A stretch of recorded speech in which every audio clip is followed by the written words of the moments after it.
Greetings, everyone, and welcome to another episode of the Critical Podcast. My name is Jimmy Good, and I'm your host. And joining me this week is my go-to podcast compadre, Mr. Levi Fletcher. Heyo. And our other go-to podcast compadre, Mr. Joe Watermelon Lever. Joe, how's it going, pal? I'm doing pretty well, Jimmy. Good to join you this week. Joe, you have a fine rind to you. It's a shiny rind. Well, gee, that's awfully nice of you there, Jimmy. Yeah, you're looking so fresh. How long are you gonna hold that watermelon there? For only people who are listening, there's a watermelon. That's it. Oh, that's it. Joe's back here. Well, let's start off the show with a little bit of a song here. Let's see if you boys can pick it up. Ready? Wait, I'm coming undone. Irate. I'm coming undone. It's Casey Musgraves, right? I was just gonna say you can sing along with me. But that's fine. Yes, you're right. It's coming undone. It's Jonathan Davis. I love that guy. No, Demi Lovato. Oh my God! If Demi Lovato, if pop stars start covering rock songs like that, I would lose my mind. If Taylor Swift's like, "And this is coming undone," I'd be like, I would lose it. I would absolutely lose it. It's always funny because pop songs sound better as metal songs. Mm-hmm. Totally. Oh my gosh! You hear like "Wrecking Ball" as like a metal cover? Yeah, or "I Prevail." They kind of made it on that whole Blank Space cover, and yep. Levi, who did the Toxic cover? Like the Britney Spears Toxic cover? Oh, that was August. Nope. Pierce the Veil. Nope, it's Skylight. No. What are they called? Yes. A Static Lullaby. A Static Lullaby. Thank you. Yeah. Excellent. Well, thank you for joining us, everybody. We don't just talk about music here. We talk about movies, games, and TV shows, all that great stuff. We don't just talk about music. Yeah, we don't just talk about music, but maybe one day we'll have a podcast that does talk about music. Who knows? Right, Levi? I don't know. Anyway, I want to talk about something we missed last week because it came out a little bit after. We must discuss it. The new Venom trailer. You can see Venom over here. He's hanging out. I want to ask the boys. They just watched it again. I'm going to start with Levi because if I start with Joe will say everything about the trailer, good and bad, and then we'll just be like, that's right. It's the Venom trailer. So, is there any bad? Excellent question. Levi, I want to know your thoughts on Venom trailer to begin with. Did you like it? Did you not? Were there things that you're like, this is really cool? Or you're like, man, no thanks. Also, you're muted right now, just so you know. I am not sponsored, but eating Hershey's. So sorry, guys. I'm very impressed with the effects as a Sony/Marvel venture, not just being only a Marvel movie. Very, very impressed with the visual effects we've seen so far. And sorry to interject, but it's not like a huge, big budget film, is it? I don't think so. No. But they look good. Like, that's what I was nervous about. Like, how are they going to be able to pull this off? And everything we've seen so far looks cool. Looks good.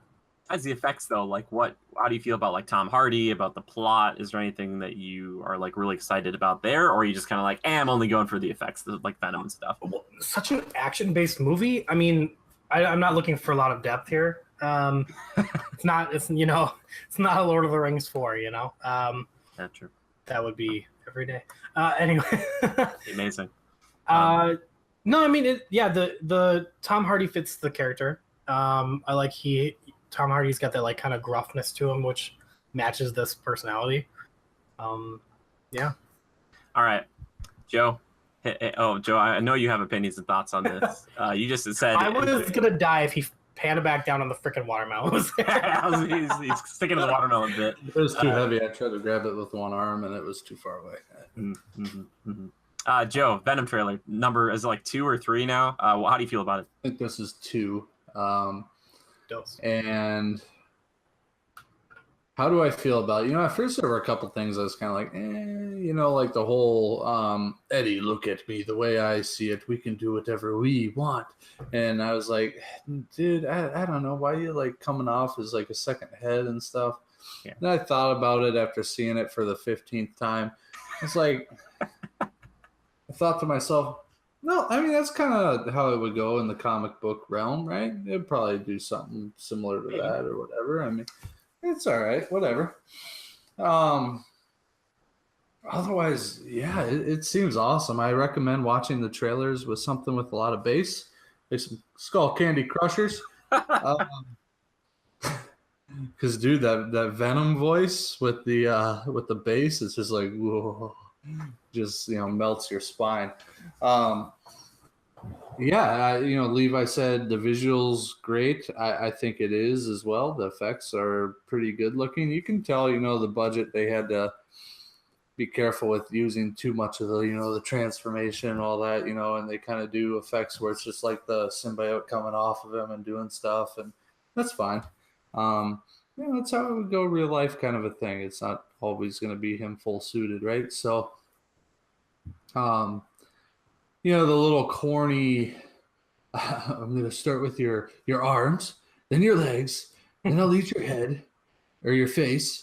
You'll basically be an armless, legless, faceless turd floating in the wind. At first I was like, that was a turn off, maybe poor writing, and then I was like, I'm trying to think back and grasp from my childhood how Venom was in like the cartoons per se. This is a little more of it's not rated R, is it? I don't believe so. It kind of looks like it for a second because one of the symbiotes in the film like slashes a dude's throat and it looks like it like bleeds him out kind of, but I don't know if they're going for an R rating still. I think they'll go PG-13. Yeah, well, either way, I kind of like the gruffness and that it's not like he's trying to think of the best way to describe it, but it's a mind of its own. He finds some humor in his sadistic ways, kind of a thing. Yeah, sure. I get that. And I'm fine with that. I mean, and it's not like he has to speak eloquently like some British tea drinking pinky out kind of a villain. That'd be kind of great. But I understand why it wouldn't really fit this guy for sure. Yeah, exactly. So, at first those were kind of standout qualms with me, and then I've come to kind of come to terms with that. But and I like the vibe it's given off, the environments, etc. It's what you would expect. I like they kind of foreshadow him kind of coming to terms with it. Yeah, for sure. He's like, it's not all bad. That power, it's not all bad. Eddie, you're starting to scare me. I mean, from like day one, I'd be like, yeah, it's not bad at all. You break off your relationships so quickly for that power. You'd be like, if it comes down to the symbiote or everybody else, it's like, sorry, guys. We have made a decision. I think the line that he says to that first guy when he's like picking him up in the middle of the street at night, he kind of says something about like, he's like something about like eggs or something like, or so like your eyes or something else. He's like so many sacks but so little time, or where to start. Yeah, like your liver, pancreas. That's what it was. Something else. So many parts, so little time. I like that because I think that really plays into the sadistic humor more than like you're a turd in the wind. Like that is like true. It just that was almost like it might be a little bit of forceful comedy almost. They want it to be Deadpool. Like they want him to be like kind of that Deadpool-y, like I'm gonna kind of make fun of you while I'm killing you kind of thing. It's like which comic going back to his early days and what we've seen his renditions in the past. I mean, it's kind of accurate. He's always kind of angsty a little bit with his squabbles with Spider-Man, right? Sure. Yeah. I'm just not sure if I'm sold on Tom Hardy's voice as Eddie because he's like, I'm a reporter from New York and I've seen some things. It's just like, it seems like it's almost too, like he's trying to go too high to balance out all the Venom stuff that he's done as well. It seems like it's just a little grating to me. I don't know. We'll see if it's that bad. I'm all right with it. Like I like after the convenience store scene where he's talking to the guy telling him he's going to eat arms and legs and face. Then he changes back and the clerk's looking at him. He's like, oh, yeah, I've got a parasite. I kind of like, he's tweaking out. I guess so, yeah. Almost like he's like overwhelmed with the drug that is the symbiote kind of a thing. Sure. Well, we also get to see some other symbiotes or whatever, and I think the one thing that made me the most nervous about this whole shot, or this whole trailer, is the shot at the end where it's both of like him and Riot is the name of the other one, like the bad guy, and it's like they're both there, and it's just like a goopy mess, and it's kind of not the best looking thing, and their like faces are in it, but it's like the Venom head is over here, and like the Riot head is like over here, and like their normal faces are in between. It just looks like that finale is just going to be goop-tastic. Like, Weird just, like, mess. Yeah. yeah, just like smash it together, just a bunch of slop. It's kind of okay. I thought so. Riot isn't actually like a branch off of Venom, is he? Is he going to be like another one that they created in that lab? Yeah, maybe. Also, it's Sorry, so first child of Venom, right? yeah. The problem is, I don't think Riot is that, but also they're going kind of different than the regular continuity of it all. So I'm not even sure. And at the end of this, I'm sure they'll tease like Venom having a child and it being Carnage. Like, I'm sure that's the way they want it to go. You know, but my hope with this film is that it does one thing, that it flops but is enough where people are like, we really love Venom, and then they bring him to the MCU. That's what I'm still hoping for. Like, people are like, we love Venom, it just wasn't a great movie because like the plot wasn't that Like kind of Loki-esque, you know, an anti-hero that people love. Yes, Like exactly. somebody that doesn't always play the bad line, like sometimes for the good of all, to continue his bad, he does and I want to good. see him playing off Tom Holland. Like, I really want that. Like, how cool would that relationship be? Like, and they have to team up to fight Carnage. That's what I really want. And it sounds like they're also trying to do like a spin-off of this for Kraven, like Kraven the Hunter. For people who aren't aware with that, he's like this guy who rarely wears a shirt and has a lion and can jump really high, and he's very strong. He wants to kill Spider-Man, and they want to make like a Kraven movie. It's like, guys, how are you gonna keep making these Spider-Man villain movies without Spider-Man? It's just like, we'll just have him be there. Yeah, what are they thinking there? I mean, come on. I mean, they should be negotiating all of this with Disney. Oh God, I wish I've talked to people about this before, and I don't know how much that franchise alone would be. I don't know if it'd be like in the $7 to $8 billion by itself, maybe 10 billion. I'm not sure, because I look at Fox being like 71 billion, and then I look at Star Wars was altogether was like 4 billion though. So maybe Spider-Man would be like 1-2 billion. Like, yeah, I would say Disney were to buy out Spider-Man. Yeah, if Disney was like, hey Sony, let's just cut a deal. Let's stop doing this. Like, just stop it. Like, you know. Just give it back to us. Yeah, but it would become like, well, you want them so bad. Sure, yeah. You know, so it'd probably get up Sony to have Star left? Wars Just level. Fantastic Four, Spider-Man. No, Sony never had Fantastic Four. It's common misconception. Oh. That was Fox. X-Men and Fantastic Four with Fox, which are now with Disney, which I wish I could play the Celebrate Good Times right there. Celebrate Good Times, come on. They only own Spider-Man, and Spider-Man is the only big franchise that Disney does not own that is like Marvel right now. Got it. Which is pretty cool. I wish Spider-Man. Sony has like leased him out. So back in the day, Marvel, as a comic book studio, was going bankrupt. So what they did is they released a bunch of the movie rights that they kind of sold off to various groups. So like Fantastic Four and X-Men went to Fox, like we said. Hulk went to Universal. I think they bought it, and then Sony bought Spider-Man, which was probably one of the best ones to get because Spider-Man, Spider-Man, he's like the Batman of Marvel.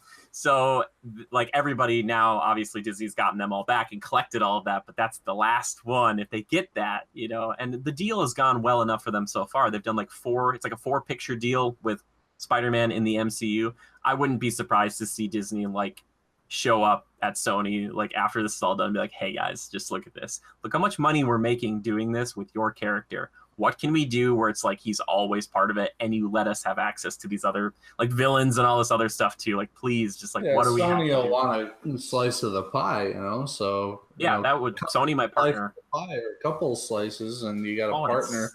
It's just such a Sony. It's a big win. Your oversight, you can utilize some of Sony's resources. They're getting a slice of the pie all at the same time, and it kind of plays well for all. Just remember that the corporate oversight, if anyone's like, Jimmy, they shouldn't do that. It's like, look at what Sony's done in the past with, I think her name's like Amy Pascal and Avi Arad, the people who are kind of running all this. Look at Amazing Spider-Man. That was like all corporate style. Like Sam Raimi movies are only good because he had most of the control. And then he started to lose it in 3 when like Sony's like, hey, we got to get Venom in there. We got to get Venom in there. Which, by the way, Topher Grace actually spoke out about this recently, saying that even though he played Venom back in Spider-Man 3, he's really excited to see Tom Hardy play this rendition. He's like, I think he's a better fit.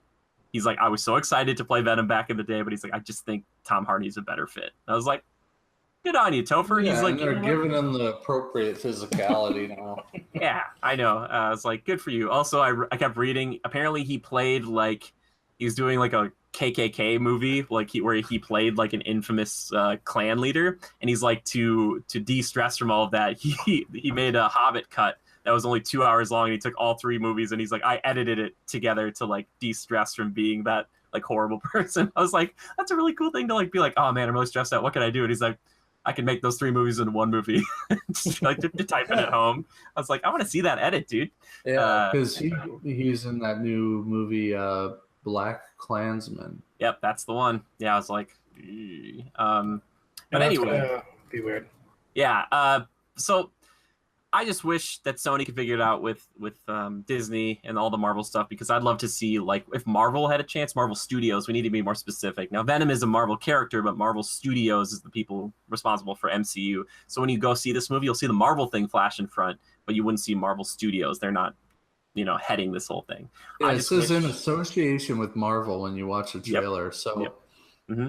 Yeah, and you won't get that cool like logo where it like flashes through all the Avengers and stuff, and it's like, nope, they won't do that. Yeah, so Marvel doesn't have a finger in this pudding at all. Nope. And that's, I think Sony was hoping that, Spidey was going to do really well in the MCU and get really people excited about it, so that way they could like take Spidey back away from that. I don't know if that would be Tom Holland and then put him in films that they make all by themselves without Disney, so they could have all the money themselves. I just think it's a stupid idea because they'll just run it into the ground and then Disney will just buy it. So it's like, especially if you're going to do that Craven spinoff. It's like, for a while they wanted to do an Aunt May spinoff. Does anybody remember that? They were going to do an Aunt May spinoff. I was like, what do you remember that? I was like, this is so... I'm like, I like Sally Field as much as the next guy, but I don't think it's like, I can't wait to watch Aunt May be in a movie. If it was Melissa Tomei, or Marissa Tomei? Marissa Tomei. Yeah, Marissa Tomei. If it was her, I'd be down. She's a good actress. Well, she's good, but she's a good addition. Anyway, we're gonna talk about Spider-Man villains at some point. I really do want to get into that one day. But it sounds like you both are excited about the trailer so far. I'll probably watch it again when we're done. I'm optimistic. Okay, I'm nervous. I also don't think the villain. I'm getting really sick of the whole like the world's on the brink of collapse and we're a virus and we gotta kill everybody because we're viruses. It's just like, oh my god, like please, can we stop? Like, I get that, I understand that thinking, but it's not very compelling. I wish Spider-Man were here, honestly. I wanted that.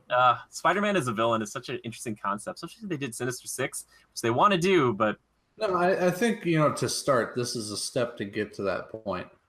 Venom hasn't even met Spider-Man yet. I like that. I guess. I'm just nervous that it's going to be like the Mummy all over again, where it's like, we're kicking off a whole new universe and Venom's our first one. And it's like to kick off a universe, you got to have like an Iron Man. You got to have like a, whoa, alrighty. Like, you can't have like an okay. You got to have like a, okay. Like, Venom looks incredible. I love the saliva dripping off of him when he's talking to people. Like when he's threatening the guy at the end, it's like dripping off him the whole time. And it's like, oh, that's pretty intimidating. Yeah, like, very alien-esque. Yeah, I like the look of him. He does look really cool, and I'm hopeful for it. I just want Tom Hardy to be in the MCU too. Just bring him in there. I just don't understand why they never gave me a call to play this guy. Well, you never offered it up, man. They were like, is he Superman? Is he Clark? Or is he Eddie? Like, you'd make a great Eddie, Joe. I could be Spider-Man. Well, it's like a fan film. Anyway, let's move on to, speaking of Superman, Henry Cavill. We're talking to Henry Cavill lately. Apparently, a guy's into video games, infamously known for not taking the call to be Superman from Zack Snyder because he was busy playing World of Warcraft. Yep. So Levi, you could be gilding up with good old Henry. Sounds like he was in an interview recently where they're talking to him and they had asked him if he would want to play a role somewhat like Geralt of Rivia for Netflix, and he said he would definitely be interested. He was like, I love the books. He's read the books, which I'm like, that's pretty hardcore. He's like, he just replayed through Witcher 3, and I was like, no, you don't just like, it's not just like, I just replayed whatever, just like on a Sunday. It's like, no, that took a lot of time. Yeah. So I wanted to ask you guys, I know you guys aren't super familiar with the Witcher franchise, but do you think Henry Cavill would make for a good, like, Geralt of Rivia or like a video game character like that in a Netflix series? Does he have a mustache or no? Geralt, yeah, he's got like the beard and stuff. He can trim it down if you wanted to. But if there's got, no CGI mustaching, then yeah, exactly. They got to make sure to talk to Paramount first. I feel like, I don't know why, but I'm getting like this. I feel like Gary Oldman would be a good like Geralt for some reason. I don't know why I feel like that. Well, he could play like anything. He's Or just like very a good. Jon Snow, like a Kit Harington. I feel would be a better fit. I just don't think Henry. You know, I'm sorry to interrupt you, but Henry Cavill actually put out a post about this today. Oh, he's campaigning for it. He is. So I think somebody did some cool fan art or something. I'm going to pull it up real quickly. I'm going to send it to you guys. But Well, it's not so much that, like, I don't think he could pull off the look, because in Hollywood, they can almost make anybody look like anything because they're just that good now. I just don't know if he could pull off, like, a cynical, like, kind of, like, beleaguered character like Geralt is, because he's a mutant, basically. He drink these potions, he's a witcher to, like, hunt monsters, and everybody who talks to you is usually like, hey, you suck, you're a witcher, get away from me, and he's like, all right, whatever, like, I don't want to talk to you. So, I don't know. And actually, some artists did him in, like, a bunch of different characters, kind of a thing from video games, but, the first one is him as Geralt from The Witcher. It looks pretty cool. Do you have a thing? Can we see it? I sent it to you on Instagram. Oh, I was gonna say, put it up for the people to see, Joe. Well, sure, if it shows up. Beautiful people. Oh shit! Here, Joe, say something again. That's him. That's Henry Cavill's face as Geralt. That's pretty good. That's actually pretty good. Yeah, wow. That's actually really, like, okay.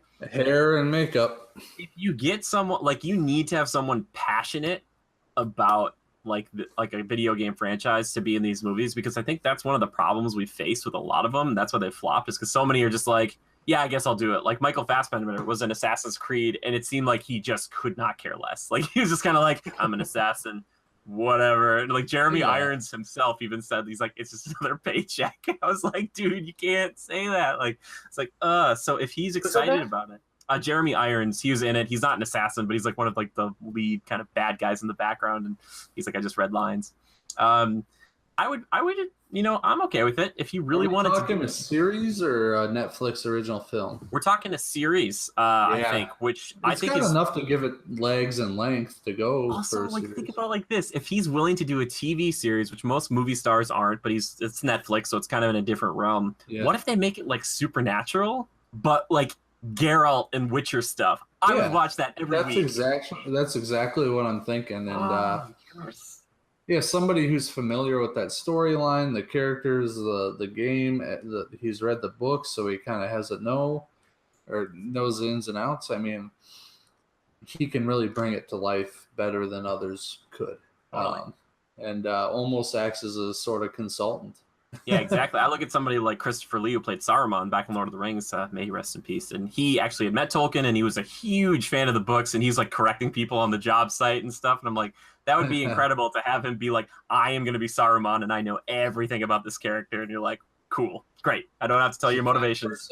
Isn't that ridiculous? He met Tolkien. I'm like, and he also did metal. He's like a Christmas metal album. Check it out. Christopher Lee's metal Christmas album. It's excellent. He was a metalhead. I wish I could have met the man. But yeah, it would be cool. Like if he's serious about it. I know other people have campaigned for roles in the past, like Stephen Lang for Deathstroke. Or no, it was for Cable. I think he'd make a good Deathstroke, but for Cable. And I don't know, if you're excited about it, I think that really helps. But sometimes it hinders it. Like sometimes it seems like when they campaign for these roles, like they're just taken off the table. It's like, no, we don't want it. Like, Levi, do you think what kind of options do you have for this? Not a lot of people, you're going to send that script out, and a lot of people are going to be like, Levi, would you be on board? A name like him? Well, I was on the fence till I saw that picture. Jeez. Yeah, that was a really good picture. Do we think he's after seeing Mission Impossible though? I feel like he can do more than obviously just Superman. Like he can do more than just Clark. Absolutely. I really liked how he actually broke his character out of that superhero archetype with Mission Impossible. But he did a really good job. Yeah, even though those movies, I was thinking about this today, they're kind of like superhero movies. Like that's why Tom Cruise probably hasn't done one, because it's like do everything a non-regular human could do. Like that's what all they do in those movies. It's like he just keeps going, and you're like, yeah, I'd be interested to see him though if he's really excited about it too. Plus, he's a big nerd, and I love that, man. I just love it. The passion really makes a difference. Yeah, for sure. Like that's why Lord of the Rings also did well. A lot of the, Viggo Mortensen. Yeah, I've read the books. Like, I was gonna say the reason Vigo did it is because his they shot it with somebody else, and apparently the other person was too young. I forget to play Aragorn, and then they got rid of him. And then Viggo Mortensen's son was like, "Hey, Dad, you should definitely take this role." And Viggo wasn't really interested. And if you watch behind the scenes, it turned out to be the role of a lifetime. Yeah, like it's funny how much he like just doesn't care on set. He's like, it's that Amon Hen at the end of the first film, and he's out fishing. And he's just like, oh, I better go. I got to go memorize lines and stuff right now. He's like in between takes. He's like, I just go fish. And I was like in full Aragorn costume. And I think if he wasn't so kind of like disenchanted with all this stuff, he would make a hell of a Geralt. Like it would just be an older Aragorn who's just like, I am done with the world. I was like, oh, he would be so good. And he's so good. He's such a good actor. Viggo, I love you. I love you so darn much. Hidalgo, baby. By the way, if you want to watch Hidalgo, it's a great ending. The horse doesn't die. So there you go. I'm like, is that all he's done? No, he's done. It was History of Violence. He's done some other things. It's like smaller things, like those Lord of the Rings guys. There wasn't like a ton of like huge, crazy. They stuff were like, we're set for life. The guy who played Samwise Gamgee or whatever, he is he's now in Stranger Things. And what else has he been in? It was that you sent me a picture, Joe, of him being Bob in Stranger Things season 2, and also the weird brother in 50 First Dates. And someone had posted that. They're like, oh, Sam, like the kid from Goonies is both these people. And someone posted after that, like, Sean Astin did not become Samwise Gamgee just to be remembered as like Bob and Dave or whatever you said. Yeah, and he did not escort Frodo to the bowels of Mount Doom or Mount. Yeah, you're right. I mean, it's all right. Yeah, I would be excited. I'm interested to see where that Netflix series goes, and I'm hoping that they give it the budget it needs to really cool. shine. I like something fantastical like that, but it's still kind of, I'm sure you get a gritty vibe from it, and the whole monster thing, very supernatural-esque. I'd be all about Joe, it's like Lord of the Rings as far as like it's kind of fantasy, but it also is like this close to being real. Like all the monster designs in those games were like, if it were real, what would it look like? And it's like exactly anatomically correct stuff. It's like some of it is based on real, like not fairy tales, but a bunch of Polish like lore and stuff. Yeah, it's really cool. It's like and the fact that they're so proud of it. Poland's so freaking proud of that franchise. It's so cool. Let's talk about another franchise people really love. It sounds like they're working on some new Diablo projects. I might be working on a Diablo project myself, but I know Levi is kind of more of our Blizzard guy. Levi, are you excited about like potential Diablo stuff down the line? I was really hoping for more of a Warcraft, honestly. But if they bring a more completed Diablo to fruition, like Diablo 4, let's have at it. So you want like a Warcraft 4 instead of like a Warcraft or like a Diablo 4? Is that what you're saying? Yeah, okay. I'm kind of itching for another like really good RTS to play. Sure. Yeah, I guess StarCraft was like. Did you ever play through StarCraft 2? Yeah, it doesn't do it for me. Okay, you wanted Warcraft. I get that. I understand that. Which, by the way, they just dropped another cinematic for Battle for Azeroth, which is actually a prequel to the one they dropped before that. And I was watching them in that order without even thinking about it. And honestly, Joe, you could even appreciate these. They're basically like better than Pixar as far as like how good they look and like how incredible like the detail is. It's like I could watch. It's like the Overwatch shorts, Joe. You remember those where it's just like, he's like, let's watch one about Bastion. And you're just like, I could watch this for like 2 hours. It's just like, Are you talking about the Saurfang one? The Saurfang one that just came out? Or yeah, the one with the old orc, the old was it Old Soldier? Yep. Yeah, because it was like you watch that one first, and then you see him and the young troll in the fight in the next one, and I was like, what? They're tying them together? I was like, oh my god, they're making a movie, and we just don't know it. Joe, I know you haven't really ever gotten too much. We've talked about Diablo a little bit in the past. I think you could appreciate it from like a lore and kind of horror aspect, especially more in like the first two, not so much the third. But did you play a little bit of Diablo in the past? No, all I know is I do like the I run the Reaper skin from Diablo. So. Oh, for sure. I was gonna say I've got the what is Roadhog one? Yeah, the butcher skin on Roadhog, and I love that kind of crossover stuff. Only Blizzard can pull that off. But yeah, like I said, I'm working on something Diablo-esque coming up here. But I wanted to touch on it for a minute. Multiple projects in the Diablo world. I still want that third-person action game. Like I think I want another Diablo 4 or whatever, but I'd love it from come on, you can get crazy with that. I think that's pretty much all that news. But I do want to talk about something kind of specifically that's more of a bigger deal. Nintendo had a little direct today about Super Smash Brothers Ultimate. And guess what? They when they said Ultimate, they really weren't joking. I was kind of like, okay, we know what it is now. And it's like, no. You don't understand how much stuff is in this game. Like, we couldn't cram any more stuff in here. I want to talk about a little bit of like the characters they introduced and a few little things before we dive in. New playable characters. We've got Simon Belmont and is it Richter something? I don't know, from Castlevania. I'm not as big of a Castlevania franchise fan, so I apologize. I know people are freaking out about that.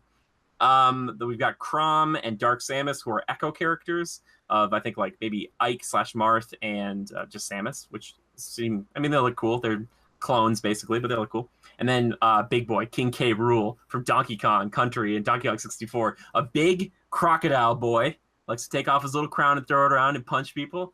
I always love a big boy in these games because you get the nice big old hit. I can't believe they put him in this game, honestly. I thought Bowser kind of took that spot, but they're like, nope. To add to that, our boy Rathalos from Monster Hunter World is making his debut as not only a boss in the game, but as an assist trophy as well, which is insane because Rathalos, it's just the Monster Hunter World variant, which is not on Switch, which is crazy. Now, they talked about all the number of stages. They're going to have like over 103, but you can up to like 300 if you put all these variants on them. You can turn off the stage hazards. You can just listen to all the tracks. There's like 800 tracks or something like that. They're talking about it's like 28 hours of music, and you can listen to this. And I was like, oh man, there's just so much in this game. It's overwhelming. And they just keep talking about all this new stuff. Yeah, that's kind of the big stuff, I think, for the most part, that's coming out of this direct. I'm gonna throw it to you first, Joe. I know you were kind of like, last time we talked about Smash, you were slightly interested, and you kind of thumbed through a little bit of this. Like, what do you think about some of this stuff now? And are you more interested in this game? Or are you still confused as to what it is even? Like, what are your thoughts? It's hard for me to say much about it because, yeah, I'm not... I don't know. I'm not in the know, I guess. But how do you feel, Joe? You can just tell us how you feel. I mean, if it's a platform-based, like, side-scrolling, you gotta punch and kill people, I know I could have fun with it. A lot of diverse characters, all good things, good ingredients to a good game. It looks fun. I won't lie. There's not much more I can say about it other than that because I don't know much about it or the mechanics or the details. But that's okay. Nothing wrong with that. Which I'd be interested in trying. Yeah, I wish I could just like teleport you a Switch. Levi, you obviously know Smash. We grew up on Smash. We bled together on Smash. What do you think about these new announcements? Are you excited about them? Yeah, I was definitely just surprised by the King Cruel. I was expecting like Knuckles or something a little bit more traditional. Which is an assist trophy with Alucard, just so if anybody wanted to know. It's like, I was like, oh, maybe they could have put them in as playable characters, but maybe next time. Yeah. Well, and these assist trophies are like full-blown characters. I mean, you could literally take control of Knuckles and like, you should have just made him a playable character because he's fully fledged out. It seems like they are, some of them, but maybe not to the full extent that we think. Yeah. But yeah, so there's like that and obviously a lot of mechanical things. But what is like the thing, is there anything that stood out to you where you're like, oh my gosh, like, you got to talk about this? I mean, nothing crazy. I've just been hyped on Smash for the last, year since it's been announced. Has it been a year? No, it's been a couple months. But I mean, we've all been knowing it's coming. Yeah, it's been a while, But yeah. I think a lot of the new Pokemon designs look really cool. I saw Ditto in there. I saw Mimikyu. I saw a lot of legendaries.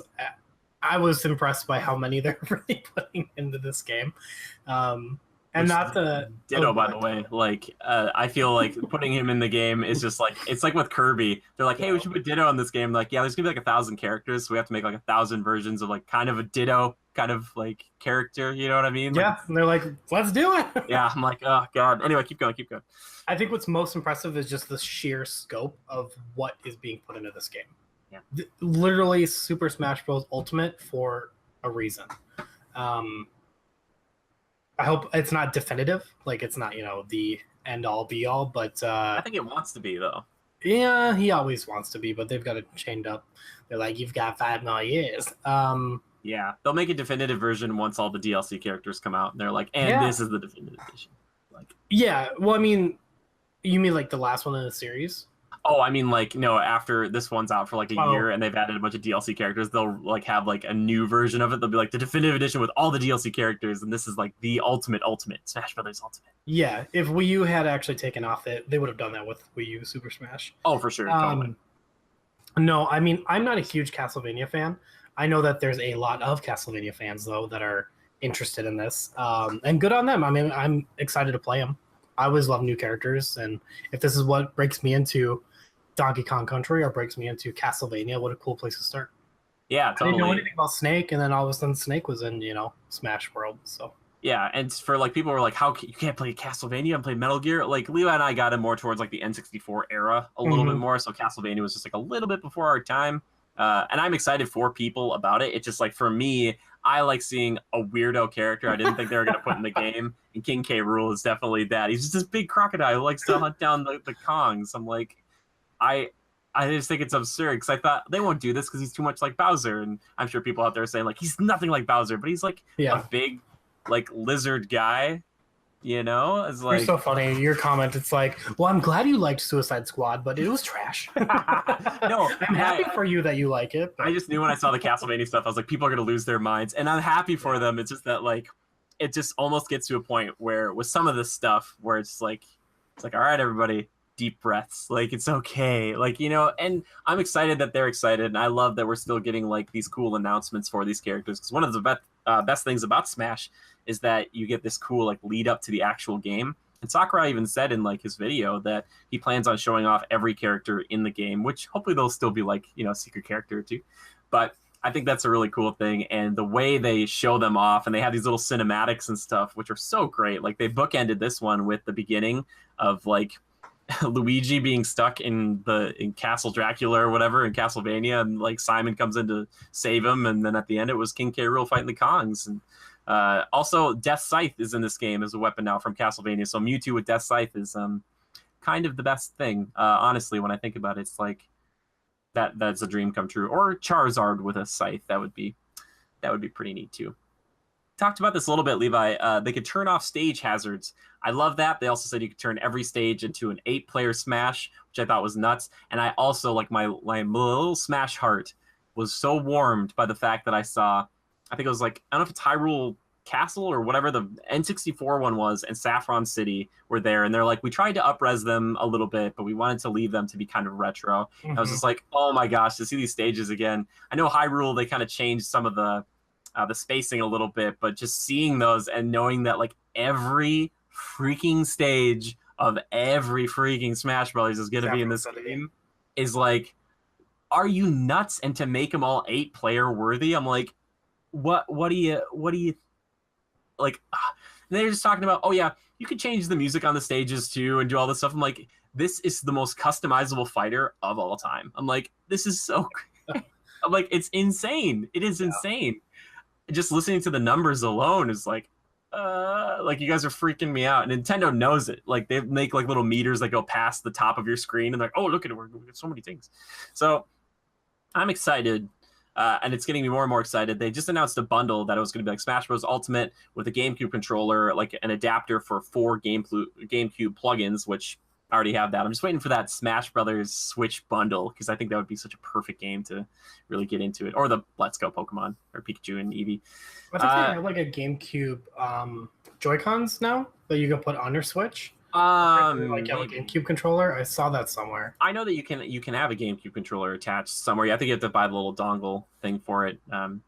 But another thing that's kind of cool, they announced like an adventure mode where it's like each person goes through and plays through like a specific or a unique set of other people to fight. And like that alone, like every time they add a thing, I think, oh, you have to add this in for like 60 characters or however many characters they have. And there's just so many. And they talked about the Echo characters and how they could be separate on the little map on like your menu, or they can be on top of each other. So that way it's a little less cluttered. And it just, they're really going all out, and I respect it. And I think it's going to be really interesting.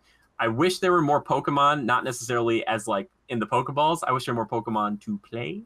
But I was thinking maybe I don't want someone to beat up Arcanine. I'm like, I love Arcanine. Maybe I don't want that. Is there anybody though? Like it's starting to get to a point, Levi, where I'm like, I don't even know if there's anybody else they could announce like that. I'm saying, where is this character? Like they have so many. I'm still waiting on Banjo.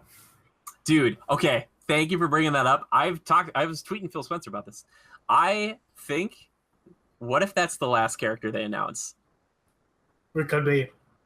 I'm just saying, like, they were so, like, Microsoft was saying, like, man, we want this to happen, and I think Nintendo would be crazy, and they've been working together with the Minecraft stuff on Switch. I just think it's the time. Banjo, do you think he like pull out Kazooie as a weapon? I think that's how you do it. Use her as a gun, and then you do that jump attack. Like the rating goes up on the game.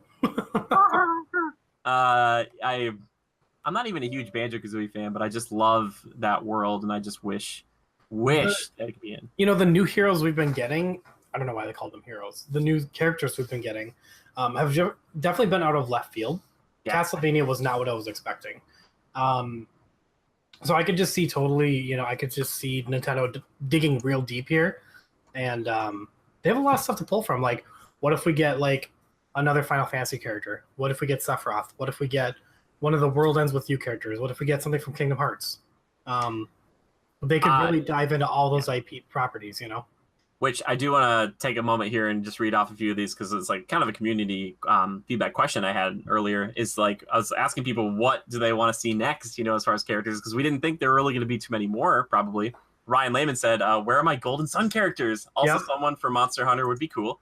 Monster Hunter would be kind of cool. I don't know if you take like the dude with like the Rathian like armor and the big sword, if he would be like the character you'd pick, or if you just give that armor to Ike. I was like, that could be kind of cool. A few other ones we got, which were pretty great.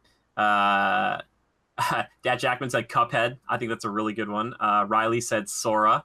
This is in our Discord, and I was like, this is really good. And Missile Mage said 2B from Nier or Makoto from Persona 5. Those would all be excellent choices. But yeah, I feel like there's just like it's getting to the point now where there is almost everybody, like the big names that they're getting in there, that it's just going to be more and more obscure, right? Do you think if they like picked up like a Sora, would that add? Because Sora comes with so much the Disney baggage stuff. with him. Like that would unlock like all these other assist trophies that could be in the game, and then like I don't know how much they'd be willing to go in that direction. You know, they brought in Cloud and they didn't put in a bunch of Final Fantasy stuff, so I don't think we'd have to be too nervous. Yeah, like just bring Sora in and have it be like Traverse Town as the level or whatever, and then just have them fight there. Also, that's another thing they mentioned too. You can pick 2 stages and you can transition in between the two, like during mid-match. I was like, oh, I wonder if that works really well or if it's like really janky. Yeah, I thought that was really the Alolan Executor though. Oh god, I was like, they just love it too much. They love him too much. I'm like, give me other Pokemon. I like that you can climb onto him and like use him, but yeah. I'm hoping for at least another Pokemon. Who knows? They'll probably put in the owl from Sun and Moon. I forget his name. Oh my gosh, I thought you meant the owl from Ocarina of Time. Oh, I would love that. I love that guy. I know people hate him, but I love him. Yeah. Anyway, Super Smash Brothers. I think I'm really excited to play it. I think what we're gonna have to do, Levi, is we'll have to play in person because I don't really want to get that online stuff. I don't want to pay for it, and plus I don't want to get my butt kicked online. So, yeah, I think it's gonna be great. But you know, dust off the old GameCube controllers, hop back into Super Smash Brothers. I'm sure we'll get more of it in the weeks to come. But Levi, you're my guy for Smash, and we'll talk about it. And we'll hope and dream that Banjo-Kazooie. We're gonna convert Joe. We're gonna convert him. He sounded interested last time we talked about it. I was like, what? Like, I am. How much is the Switch again? We have to. I don't remember if it's like, is it 250 or 300? I think it's like 300 still. But if you can get it in like a good bundle this fall, I would definitely recommend it. And see, Joe, you don't even have to do the platforming stuff. It's just like you just fight on a stage against us and beat the crap out of us. Like that's all we do is beat each other up for hours and hours and hours and hours and hours. Oh, it's so much, dude. It is like the franchise that like kicked off, besides like Pokemon, like my gaming career. Like you can see Ness right over here. I've got the original 12 roster of them, a picture my sister gave me, and they're hanging over my bed, and I love them so freaking much. Oh my gosh, I love Smash Brothers. And back in the day, it used to be like they were little toys that came to life. Like that was like the plot. That's gone out the window. Like it's just like, nope, just Nintendo characters beating the crap out of each other all the time for no reason. Just like Mario sees Pikachu, he's like, oh, just bam. Jimmy was the friend down the street that had Smash, and so that's the only reason I would venture into Anoka up the street to play. Leo had it first, and then like we'd hang out. Leo. Yeah, well, I didn't like Leo at that time, but no, I remember trekking up to Jimmy's and being like, okay, we're going to do two things. We're going to play Smash, and then we're going to play lightsabers on his retaining wall. And someone's going to get hurt in the game, and someone's going to get hurt in real life. Getting hurt in real life, for sure. Yeah, oh, man. Yeah, I'm just excited about it. I think it would be crazy, too, Joe, if he got into it now, Levi, because, like, I think about how much stuff he'd have access to and like how overwhelming it could be if you went down the rabbit hole. If you're just like, oh man, there's this character, but it could also be like this character and this skin and all this stuff and all this backstory. Yeah. Like, I thought that about Overwatch too, but like I just got into Paragons or Paladins. I don't even know. And I was like, oh, am I going to be overwhelmed because I played Overwatch? And am I going to be, overwhelmed with picking a new character? And I was like, nope, F it, just pick this character. He looks cool. Start getting used to his kit. Bada bing, bada boom. Yep. Also, another thing, too, about jump back for just a moment to the Castlevania characters, this franchise is really kind of a love letter to the past in a lot of ways, as long as it also embraces the future. So I think bringing in Simon specifically is kind of a big deal. So I'm happy for people who love Castlevania. Like, good for them. I just wanted Alucard playable because he's Dracula's son and he's a vampire and he can teleport and he can turn to a bat and he has a sword. Anyway, I don't know the name of the Mega Man character, but Zero? Is it Zero? I like Zero better, too. But no, Astro. Astro used to have like that trampoline thing that you could use. That was so cool. The dog? Yeah. Yeah, I think Wasn't his name Astro? Maybe. Isn't that just like his up B? Like Mega Man's up B? Is he just... Oh, it might still be, but Astro was a part of something. I don't know. Yeah. I wanted Zero to be playable, though, because like he's playable in Marvel's Capcom 3. I don't know. Anyway, it'd be cool to have him in there. One day. Marvel's Capcom what? Yeah. Ultimate Marvel's Capcom. Yeah, all right. Well, let's move on from Smash unless you got anything else to say about it, Levi. Let's do it. Okay, we're gonna Welcome to the game. Welcome to the game. We just got a few more things to do. We're doing well here today, boys. Let's just do this quick. Every 25 episodes or so, unless you skip on episode 100, we like to do this thing called the Quarter Yell. Yes, that's right. It reminds us all of the Quarter Quell, which is much different than the Hunger Game franchise. I used it because it rhymed, okay? What are the Hunger Games? Don't worry about it, buddy. We don't have to worry. Okay, nobody cares. So every 25 episodes or so, we like to yell out a few opinions, and usually in the past has been Joe and myself, and we've got about 5, and we've used 2 hold-its, which we go in a round table, and if somebody says something that's kind of inflammatory or you don't agree with, you can say, hold it, explain. But because Levi's here, we are amending those rules a little bit. Yep, we're going to only have 3 opinions and 1 hold it. We're going to go around in the circle, and if you run out of hold it's, well, that's too dang bad. Everybody gets a hold it? Everybody gets 1 hold it, and you can only use it once. For the whole session. For the whole session. It's a lot of derogatory slang that can be thrown out. I mean, we try to keep it PG. We also try to, as in the past, Joe has shown off that there's a difference between opinions and facts. I can't remember specifically, but it would be something like... I don't remember, Joe. You'd say something that was just like straight up factual, and I was like, I don't know what to like. It's not. Yeah. So this is all just opinions. This is all just like straight opinions. Okay. Just pretend like you're on Twitter and you just don't care, because a lot of people just don't seem to care on Twitter. But this is just to be fun. We try to keep it to movies and games and stuff. But if you really want to start talking about why you think forks are superior to spoons or something, I'm not going to stop you. Look, I'll let it go. Anyway, Joe, you want to kick us off with an opinion?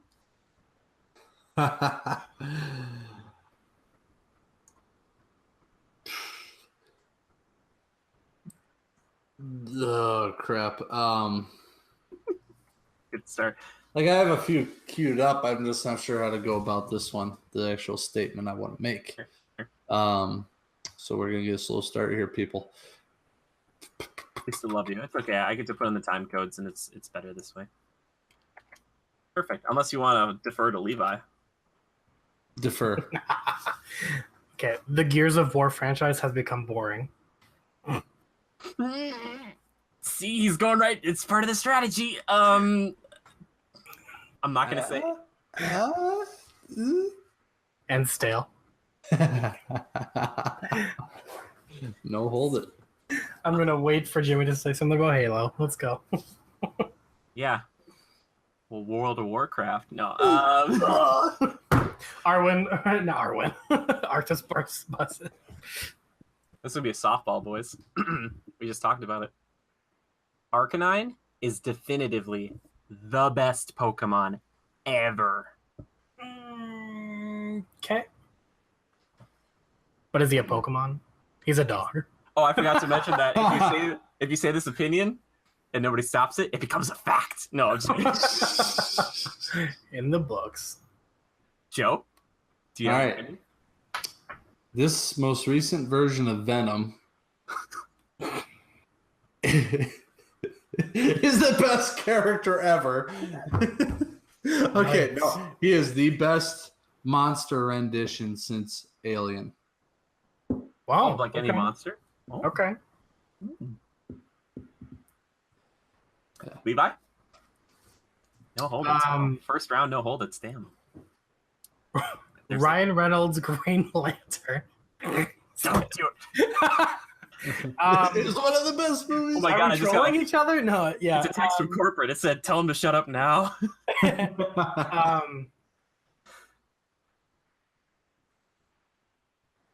Okay, Evolve was one of the best betas I've ever played in my life. Evolve was one of the most fun betas I have ever played. Evolve was one of the most fun games I've ever played, and it's a shame it fell flat. It'd have been so great in Monster Hunter. Rocksteady's Arkham Knight, the third one in the trilogy, is severely disappointing. Ooh. Hold it. Just kidding. I was like, I agree. Arkham Knight, that's like, okay. Which one is that? It's the one with the Joker? I can ask you to explain it without, if I don't know the context, right? Sure. Okay. Yeah. I mean, he's not the main focus. Okay. If you haven't played Arkham Knight by now, honestly, like, this is on you. I'm just saying. I need to. Yeah, I need to. Oh, I meant, like, just if someone's like, wait, is that a spoiler? It's like... I just don't really like Telltale games, so I'm nervous to get into Arkham Knight. Not Rocksteady people are like, you just compared us to a point-and-click adventure. Not saying those games are bad. It's just... Telltale gets in the mix. There's a Twitter beef battle that explodes. Love it. Joe, do you have another one? Because then this is. I think that Thanos has been the best villain in the Marvel Cinematic Universe and has shown the most in-depth emotion. Yeah, I agree.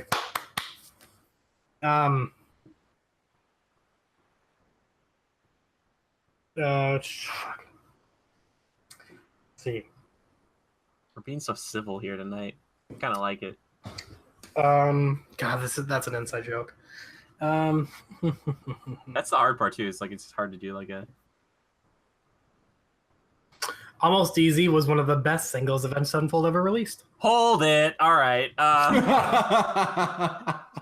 Hold it. Almost Easy was one of the best. Like, first off, you're not even really taking a stance. You're just like, as one of the best ones. It's an opinion.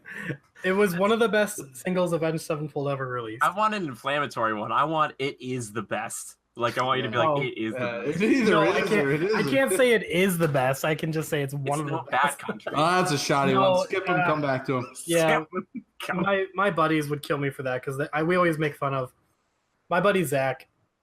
They don't like Almost Easy because there was just such a difference for them, or they do like it, but it wasn't like a favorite because Backcountry, that did so well, City of Evil, and I always make the joke. I didn't like Almost Easy at first because I really didn't. First few listens, I was like, this is bullshit. And then, it's one of my favorite songs now. Cool. Excellent. All right. I guess this is my last one for now, but the God of War reboot is too much of a tease for things to come and is hampered by it. 10 out of 10, my butt. Sorry. Okay. No one's stopping me. I can say whatever I want right now. Dang it. I should have really brought someone. I'm trying to think of a really good one to pull my hold it out on. I think we can all agree on that. We talked about it. I know, but I wanted someone to fight me on one of these. Like, I thought the Arcanine one would really piss somebody off. Here we go. Yeah, that was cool. I got it. Go ahead, Joe. Oh, here's one. Apple is a superior technology manufacturer and operating system. Hold it. Wait a minute. Troll. Are you serious? I mean, kind of. No, hold it. Yeah, no, hold it. Explain yourself, because Apple is made for old men who don't know how to work phones. Okay. Apple is severely overpriced and severely just all around your basic garbage. And I have an iPad. No, wait a second.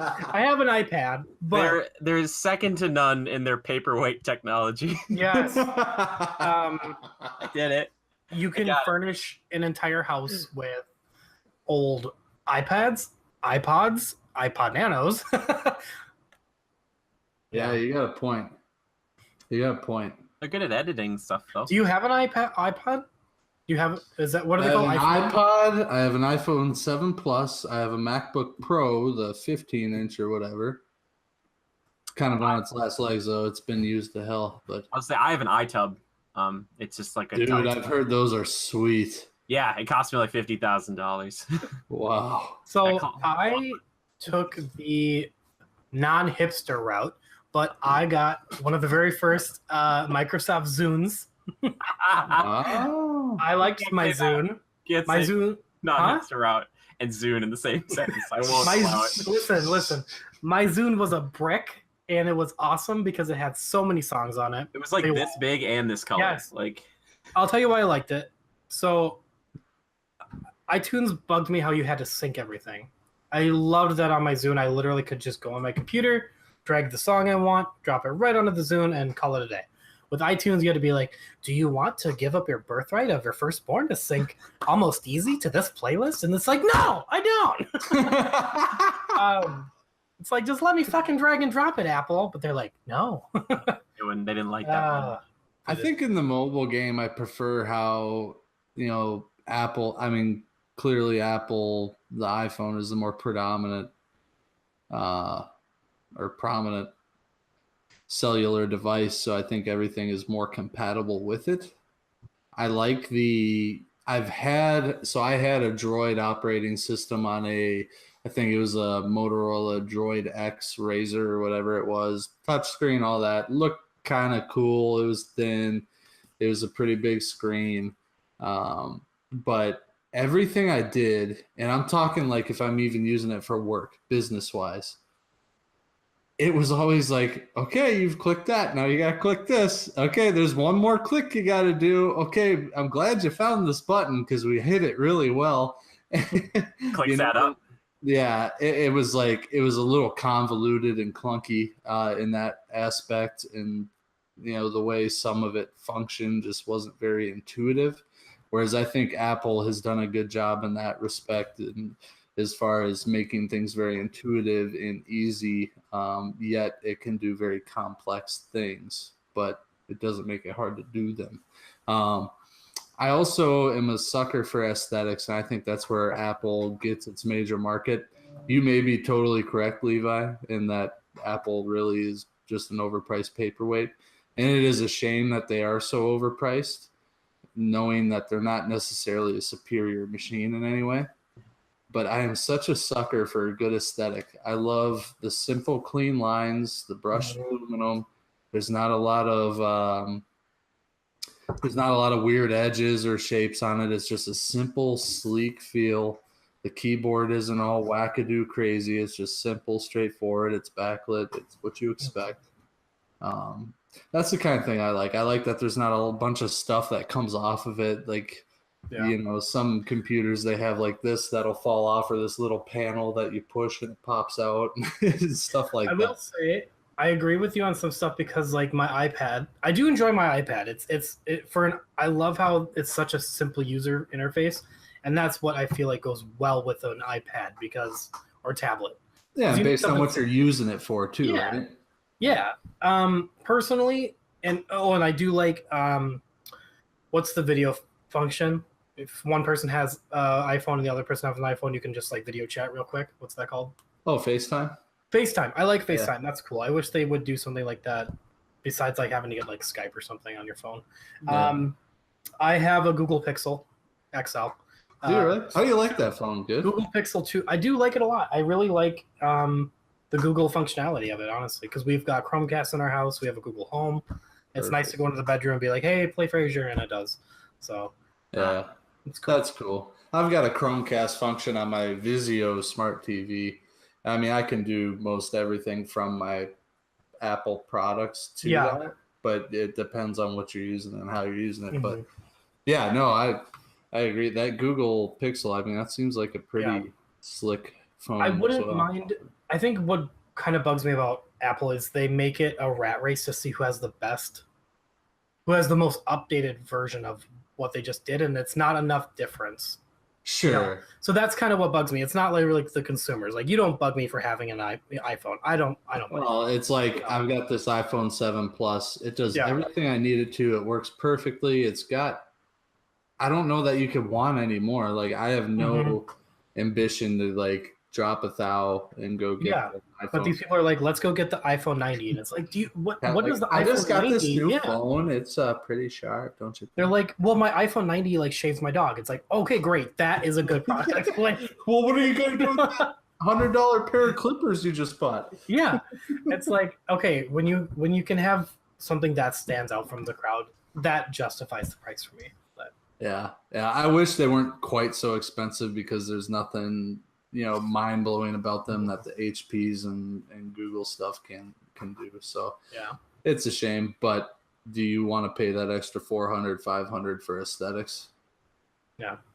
I don't know. So anyway, Jimmy, I'm glad I could hijack this podcast from you, and we could. It was great because like you and I, Joe, had a moment. Levi and I had a moment. Now you two had a moment. It's great. It works out really well. I was just remembering my time back at Best Buy, and I remember people lining up for like an iPhone like 5C or whatever, and it was just the color. Like it wasn't a different phone. People, I want to say, you guys are lining up outside, even in the cold, for color. I'm like, it's just a shell. Buy a damn case. Like, and they were like lining, and they like wanted the gold or whatever, and I'm like, this is the most gaudy, stupid first world thing I've ever seen. Put a case on it anyway, you idiot. Yeah. And they're like, oh, you can't see the color anymore. It's just like. Can I help you, sir? Well, yes, I just got the iPhone 5C, and I'm looking to get a case. Can I get one in red? But you have a green iPhone. Don't you want a clear one?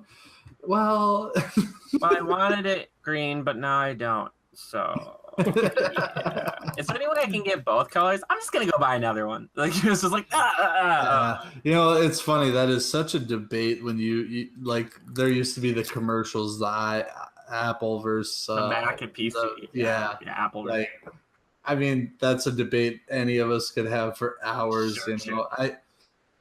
More than anything, to me, it's an aesthetic. I like the appearance and stuff. I'm maybe that's a vain way of life, but I like that. I like that aesthetic and appeal and appearance. And in a phone, he means, not necessarily like a computer. Like the computers look nice, but they're very different machines. They do different things. Well, same with the computer. Like Haley's got the big old desktop, the size of a TV, and she uses that for photo editing. Well, and it's great for at that. Desktop, and it's great at that. And you get better, more vibrant color out of a Mac, and I feel like you always have. I think PCs started to catch up on that, and they've got certain models that are plenty capable of matching that, but you're paying almost the same for them. Sure, but you couldn't run a game worth a damn on like a Mac. Like, yeah. Like depends on what you're looking for. Exactly, and I do like the interface and kind of the straightforwardness of a Mac compared to an HP. Where an HP, it's a right click here, and I got to go in there. I don't know, but I mean, even her desktop. I mean, compared to some of the HPs you see, or the ones with the tower. I mean, this is an all-in-one, and it's sexy, right? It looks good sitting in a nice office on a desk, and I think people are suckers for that, and they'll pay the extra $500 for it every time. So, good on you, Mac. That's why you were Apple was just they were worth over some odd $1 billion, and they just snuck in under Amazon, like they just beat them to the punch or something like that. First company to be valued at over some $1 billion number. Huh, weird. Crazy. Yeah. Everybody thought Amazon was going to get it. But. Well, I'm gonna say that concludes another successful quarter yell, baby. Because I didn't realize it turned into something better. Usually this is supposed to be kind of like accusatory and you're supposed to start fighting, but it turned into like a I like how quickly Levi was just like, hold the yeah. Wait a second. One last thing. The Last of Us. No, just kidding. Go on. No, I would love that. I would love it so much, Levi. Anyway, because we're kind of running over time a little bit, we're not even going to talk about the thing and we were going to talk about this week because we're going to save that for another time with you boys because we're already going over. So we're going to move. What? Yeah, we're going. Yeah, you got to save it, Joe. You can save it, and then you can refine it. I was so excited, though. Yeah, you could be more excited the next time we were on together, and we could do it as a group, and you'll realize why we're saving it till next week. Yeah. Also, it's because we're already over an hour here, so like we're already killing it. So if we had another segment plus the last two segments, it's going to be like 2.5 hour territory. Like I'm trying to. All right. Well, I hope you people love the whole Mac versus PC debate, Android versus Apple. Yes, there's a lot of good stuff on here to show. Anyway, it's that time of the show that I like to call, Levi likes to call, Joe likes to call, we all like to call. Hit us with it, Levi. Oh, Timekillers. I didn't know you were going for me. I was pointing at Joe. I thought you were pointing at yourself. Yeah. There's a mirror right there. Classic. Yes, that's right. It's time for Timekillers. The games we've been playing, the movies we've been watching, the TV shows we've been viewing. Levi, hit me with your Timekillers. Brought to you by Canada Dry Ginger Ale. Crisp, clean, refreshing, cool. Waiting for that sponsorship money. Okay. That'd be so great. I am streaming again. It's been an absence. I know. I'm sorry, but I have my schedule's kind of gone down now. So, streaming some World of Warcraft tonight. We're actually streaming Chapter 3, War of the Thorns, and next week is the release of Battle for Azeroth. So, yeah, excited about that. Are you gonna stream Battle for Azeroth? I will.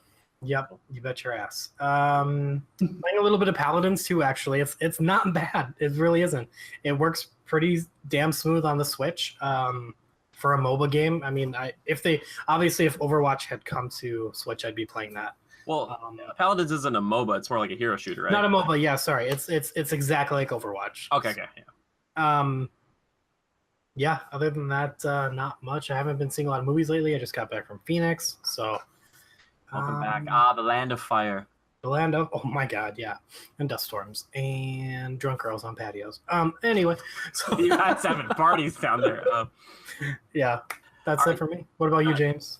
Oh, well, I'll throw it to Joe first, because I got a few things. What about you, Joe? Yeah, Joe. Your monster hat. What do I got for you guys? Oh, I recently watched the movie Truth or Dare. Yuck. I'm sorry. Yeah. Do you wish you had that time back? Because I wish I did. Have you seen it? It was terrible. Yes. Yeah, I don't know that I call it terrible-ish. I mean, I wasn't ready to slit my throat and jump off a high place, but we call that overkill, everybody. I mean, jump off a high place. There was like some really cheesy, horrible writing, but then it was like, okay, this is kind of a cool concept, and I was like, okay. If you're a 12-year-old girl. I'm just kidding.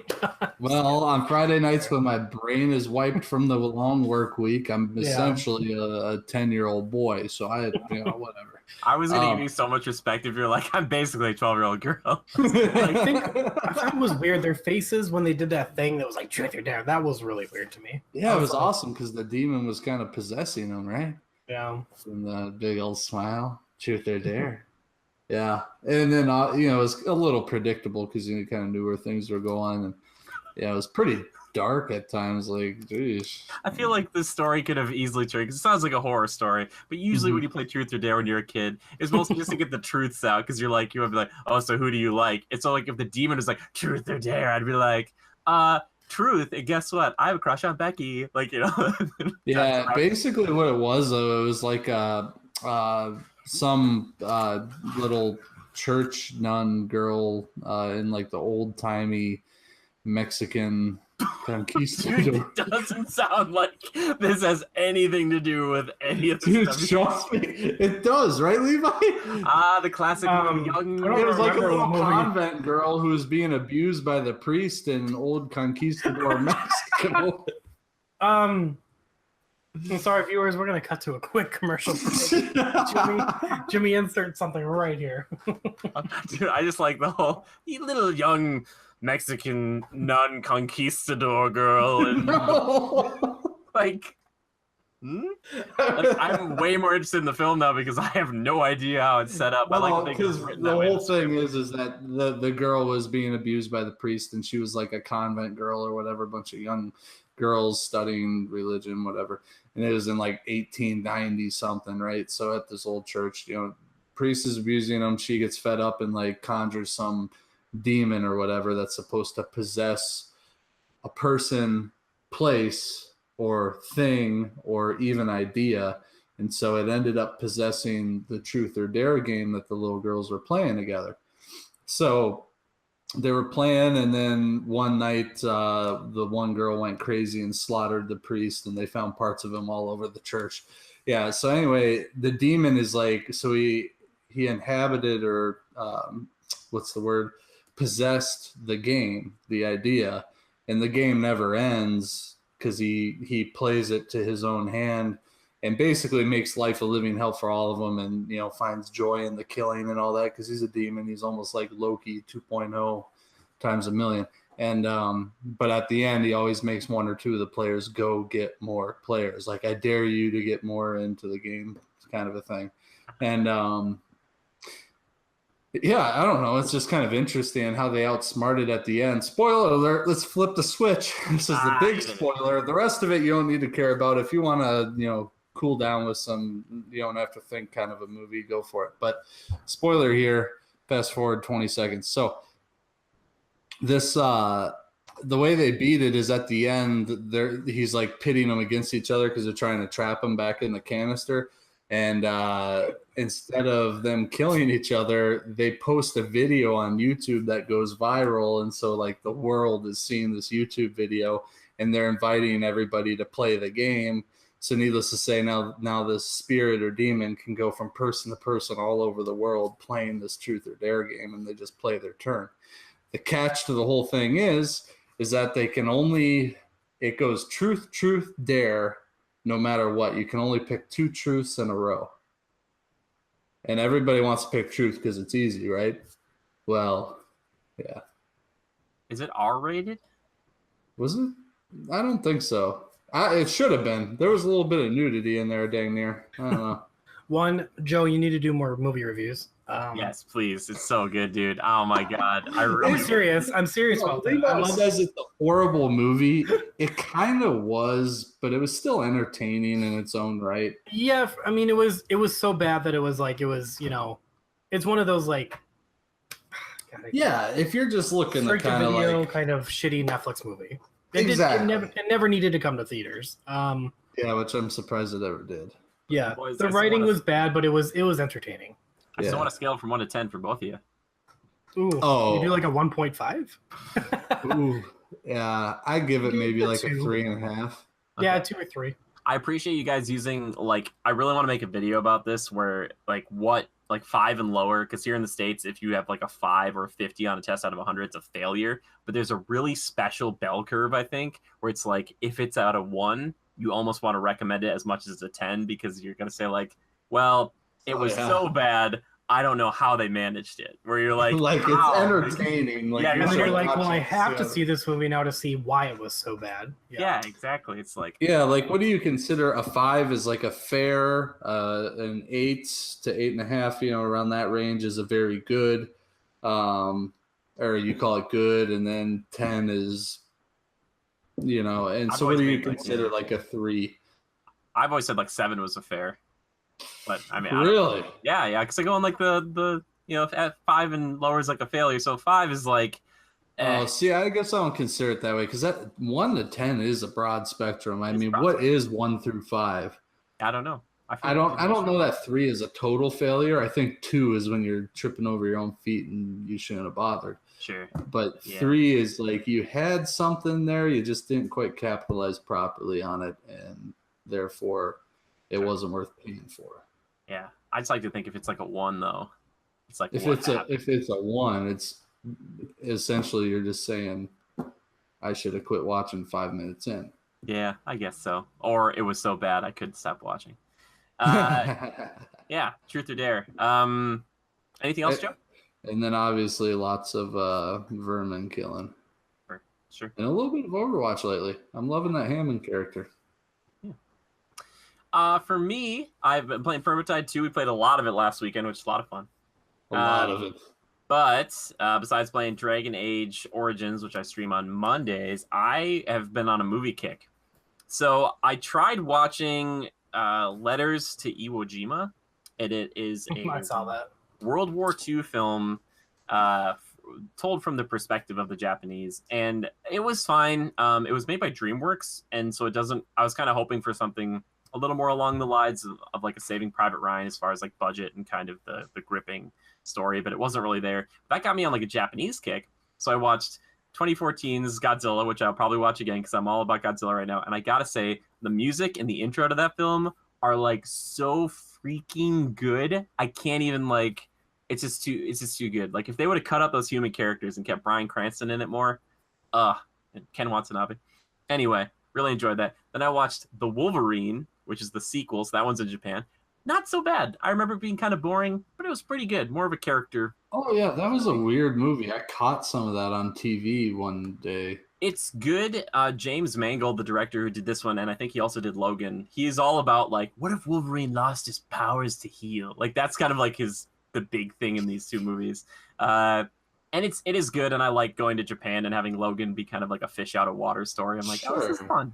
It was cool. And how did he lose his powers? There's some like little machine on his heart or something, right? Was her name like Viper or something? This lady was like these poison, like she could spit poison, but she made this little machine that could go in on your heart and like it suppresses his healing ability somehow. So yeah, I still think X-Men Origins Wolverine. I know a lot of people hate it, but that one's just entertaining in a stupid fun way. This one's kind of more of like a methodical, slow burn. He's got a lot of freaking flashbacks to his dreams of Jean, and I don't like Jean. The older Famke Janssen got or whatever in those movies, the scarier she became to me. Like in X-Men 3, she's just a straight up terror. But yeah, so I watched that, and then because I was like, okay, let's check in down X-Men. I'm working on like a video idea about X-Men in my head. So I watched First Class last night, X-Men First Class. That's a good movie, and I like it a lot. There's Where does it fall in the timeline? I still can't figure it out. I know. It's the very first one. You get it, Joe? Anyway, I like that one, and I plan on watching Days of Future Past and then maybe Apocalypse again just to see. Because I want to know what Disney, because they're probably looking at all these movies right now and saying, what did they get right and what did they get wrong? And how can we make it better? And the list is very uneven. Right is like here, and wrong is stacked up this high. The nice thing is that Disney and Marvel Studios are very, very big sticklers for continuity. Like, there's a few things they've had issues with, but for the most part, they're good about that. And that's the X-Men's biggest problem. Because you go, honestly, if you want to have fun, dear listener, type in X-Men timeline, and you can see images people have made up, and it's like branching, and it's all nuts. And it like doesn't. People have like tried to put the movies in a timeline. They're like, it doesn't. We can't. We give up. They're like, this one movie just comes in and just throws everything away. It's like, eh. So kind of why I quit watching. I saw Logan, and that was about the only one I actually went out of my way to see. Yeah, I thought about going to watch that one again, but I remember thinking I saw it, and I don't know if I ever want to watch it again. Just because I was like, I don't really like watching a sad like superhero film. I get why people really enjoyed it, and I think it's a really good film. I just don't like that, and I also don't like doppelganger villains. That's just my thing. That started with the Vampire Diaries. They're doing that all the time. Doppelgangers, freaking everywhere. Keep the story going. I keep the story. Anyway, yeah, well, that'll do it for Timekillers. And now it's time to move into my personal favorite segment of the show. There it is. Community feedback and questions. There you go. I was like, somebody's got to say it, right?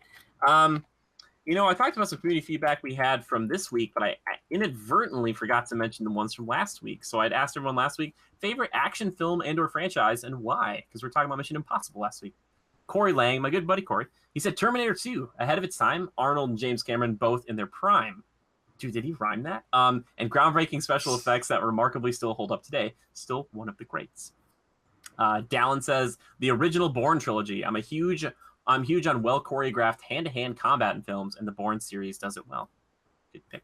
And Ryan says a franchise would be the James Bond films. Just love the action in all of them, and MI6 is awesome.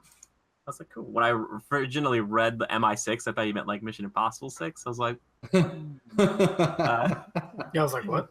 you see what you want to see, right? Anyway, yeah, I thought that was pretty good list. But let's get into. We'll just do one question here today, and this is one that I really liked.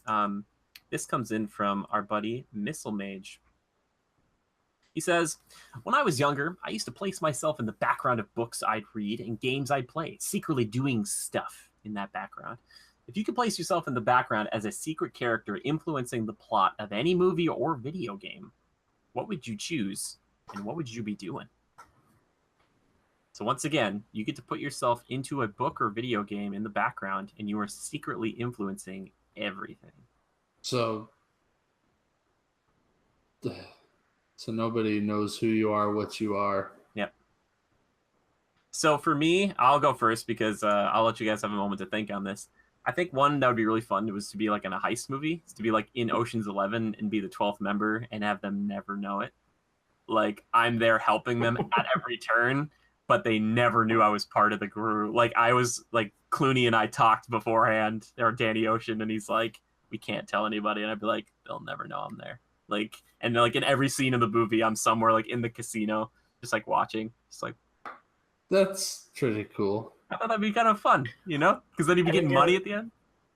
I think it would have been fun to be like a squire of Aragorn's and Lord of the Rings be like, you're not going the wrong way. It's that way. Like, that would be hard because you'd have to be like sneaking through the wilderness without them knowing. You'd just be like, exactly. Like, no, hobbits, you're going that way. That'd be pretty funny though. Joey, can you think of any? Think of other ones. Also, Harry Potter would be fun. Levi too. You could be just another student. Yeah. You could be like helping Harry like all the time without him knowing it. And you're like, yeah, Harry, here's some homework that you needed. He's like, oh blimey, I've got my homework done. Like Harry really can't do any magic, and like this student is just doing all the magic for him. He's like, the student's just thinking, I wish you'd use Avada Kedavra because we could have this right now. Well, I won't do it because I'm Harry Potter and I'll never stoop so low. Sorry, is that a spot on Harry Potter impression or what? It's pretty good. Yeah, I was trying to think of. I would be the secret character in all the COD games, multiplayer online. But you everybody's always bitching that they. How did you shoot me? I was behind a wall. I don't understand. When in all reality, I'm the guy like standing over their shoulder behind them, and I just shot them in the head. Your camo's so good, and you're just like your kill streaks. You're like 33-0 every game. You're just walking up to people, and just like, you're like, whoa. I don't even register. I'm just the guy that gets all those like bullcrap kills that people complain about, and it always goes to a kill cam of somebody else. I didn't say that your kill cam is always just somebody running, and you're like, they didn't even shoot their gun, and you're like, sorry. Or you're just in an inaccessible window somewhere with a sniper rifle. Just I'm like, Chuck Norris up on the hill. That is a really good one, dude. You'd be so good at like the battle royales too. You'd be like, yeah, I'm always a winner. They don't say that I'm the winner, but I am. Trust me. The second the winner's announced, trust me, he's dead. Sure. Also, I've got my big Kingdom Hearts poster here. It'd be fun to be Kingdom Hearts land, just as a character, like a Final Fantasy like wannabe character in the background. It's just like, this is really messed up. What I'm looking at right here. This is Disney characters interacting with the Final Fantasy. Like, but I'm secretly putting them all together for my viewing pleasure to fight each other. I don't know, man. I don't know. Kind of strange. I think the Oceans one was good. We should probably just stick with that. That was a good one. That was a good one. I like because you could sneak in there. You got a Missile Mage question. Yeah, Missile Mage. Just got the best questions. Yeah. Of course it was. Assassin's Creed. Assassin's Creed would also be a good one because you could just be like in the crowds, you know, influencing things. You want to be somebody to influence. I'm that guy that everybody's complained about since the inception of Call of Duty, so beat that. I thought for sure, Joey, you're gonna be like, I'm actually the dude that Thanos answers to, so yeah. That would be pretty cool. He was all like, what if I smash my hands together when I do the thing? And you're like, no, man, just snap your fingers. It's pretty rad, you know? Trust me, smash your hands together, bad stuff's gonna happen. Just stick to the finger snap. Yeah, it's totally gnar, bruh. Yikes. I'm working on my surfer. That, ladies and gentlemen. And believe it or not, that is the end of the show. Thank you, everybody, for stopping by. If you ever have a question or topic for us, just tweet the hashtag Critical Podcast to us on Twitter. Please stop what you're doing right now and just tweet us something, anything. We just want to hear from you. You can tweet at GoCritical, capital G, capital C. That's the official account. You can tweet at me personally. I'm at JimmyGood013. But if you'd like to tweet at Joe, you can tweet at Lever_627. This is Lever just like Beaver, only with an L. Or if you want to tweet at Levi, you can tweet at I'm at Levi Fletcher. Excellent. And as Levi alluded to before and I talked about as well, we are streaming over on twitch.tv/critical reviews. I'm there Mondays and typically Friday afternoons. Levi's sometimes Sundays and then weeknights when he can. So stop on by there. Hang out with us over there. It's a good time. I want to... Oh, yes, we also have to talk about shirts. We have merchandise now. I keep forgetting that one. Check out our Spreadshirt. I have to get some shirts for these boys and a hat for Joe, but we're soon going to have that. So you're like, oh, that shirt looks really cool. I wish I could buy one. You totally can. You can do it. A high crown trucker hat, pal. I'm just always going to be like, ooh, yeah. Anyway, I want to thank a few people. I want to thank This is Diablo for our theme music, and I want to thank the one and only Jorn Evers for hanging out and doing pretty much all the art you see here on the channel. Jorn's working on something special, and he wants me to talk about it right now. When David opens a mysterious box that transforms his arm into an alien weapon, he at first uses it for good to right the wrongs of his high school. But as more of his body is transformed, he finds that playing God comes with its own set of new, self-destructive perils. I added that little bit of sauce right there. Jorn didn't tell me to do it. But he said it's at its core, it's like Venom meets Chronicle. We were talking about Venom today. So he's working on a comic right now. That's the synopsis. Check out Niraj28 or Jade Circle Art on Twitter or on Instagram. You can see some of that stuff that he's working on. It's really just beautiful. Even if it's not related to this, it's just so cool to see. But if you want to support Jorn, you want to support all of us, the three of us, there's always more people joining our cause, it seems like. Then you should go and throw us $1 over on patreon.com/critical reviews, where you can get yourself, your beautiful face, put on a card and put into a card game amongst other rewards. Like if you're $5 and up, you get this podcast a day early, which is pretty nice. It's pretty good.